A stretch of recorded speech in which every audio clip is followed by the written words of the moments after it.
Šiandien turime svarbių naujienų iš Rusijos federacijos.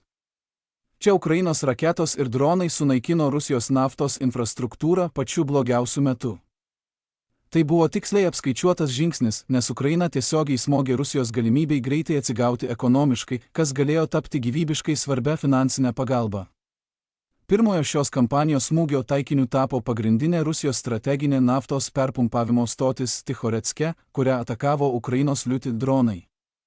Palydovinės nuotraukos patvirtina didelę žalos apimtį objektui, kuris palaiko kuro logistiką karinėms operacijoms, įskaitant bent vieną saugyklos sunaikinimą ir dar 2 degančių kuro talpyklų užfiksavimą. Naftos perkrovimo bazė, kurią valdo Transneft, taip pat yra svarbus naftos tranzito mazgas, jungiantis vamzdynus iš vakarų Sibiro, Azerbaidžano ir Kazachstano su Juodosios jūros uostais, tokiais kaip Novorosijskas. Šis objektas yra neatsiejama Kuibyševo, Tichoretsko vamzdynų sistemos dalis, galinti per metus pervežti iki 52 milijonų tonų naftos ir naftos produktų, tiekiančių tiek eksportui, tiek vidaus poreikiams, įskaitant žaliavą Rosneft, Tuapsės naftos perdirbimo gamyklai. Šis sutrikdymas tikimasi iš karto sukels kliūtis Rusijos naftos operacijose, nutraukdamas pagrindinį pietinį kelią į Novorosijską ir priversdamas brangiai perorientuoti srautus per alternatyvius Baltijos uostus. Vietos Rusijos valdžia incidentą aiškino kaip nukritusių nuo laužų padarinius, tai įprasta taktika menkinti atakos reikšmę, tačiau pripažino didelę žalą vieną svarbiausių jų naftos infrastruktūrų. Šio smūgio laikas buvo ypač žalingas Rusijai, o taikydamas į priešo energetinę infrastruktūrą būtent dabar, Ukraina griauna Maskvos galimybės pasinaudoti padidėjusiomis pasaulinėmis naftos kainomis, kurios susijusios su karu Irane. Kai naftos kaina pakilo nuo maždaug 70 iki apie $100 už barelį, Rusija, pasak Volodymyro Zelenskio, gali gauti apie $10 milijardų papildomų pajamų iš naftos. Dėl to Ukrainos atakos prieš Rusijos naftos objektus šiuo metu yra strategiškai reikšmingos, nes jų tikslas neleisti Rusijai gauti finansinio postūmio, kuris galėtų dar labiau paremti jos karinės pastangas. Siekdami dar labiau sutrikdyti Rusijos naftos sektorių, Ukrainos dronai padarė žalos naftos perdirbimo gamyklai Slavianske prie Kubanės, kurios metinis naftos perdirbimo pajėgumas siekia apie 4 milijonus tonų žaliavinės naftos.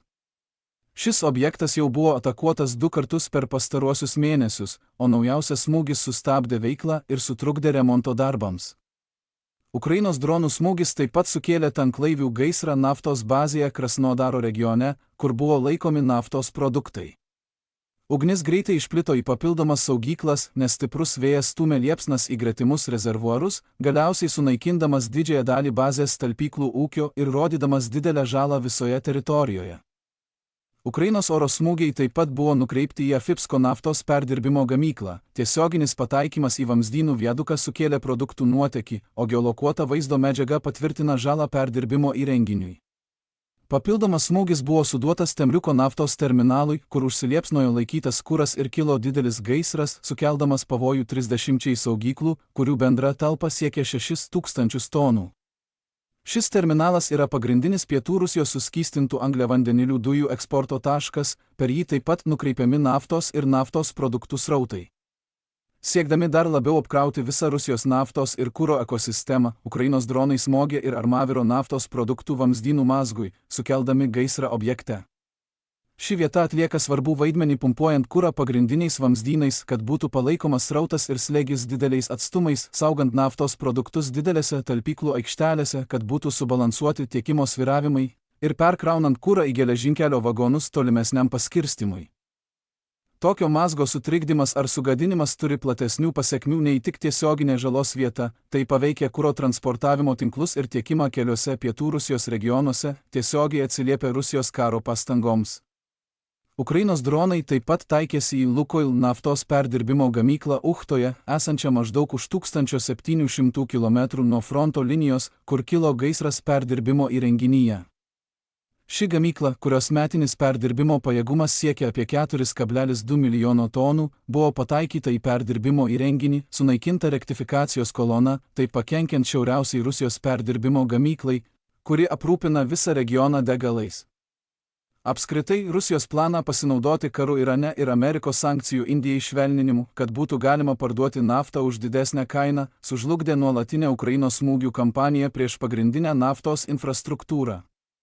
Ukraina ir toliau plės giluminius smūgius Rusijoje, taikydamasi į kiekvieną naftos pramonės etapą, kad sumažintų Rusijos pajamas ir karo biudžetą.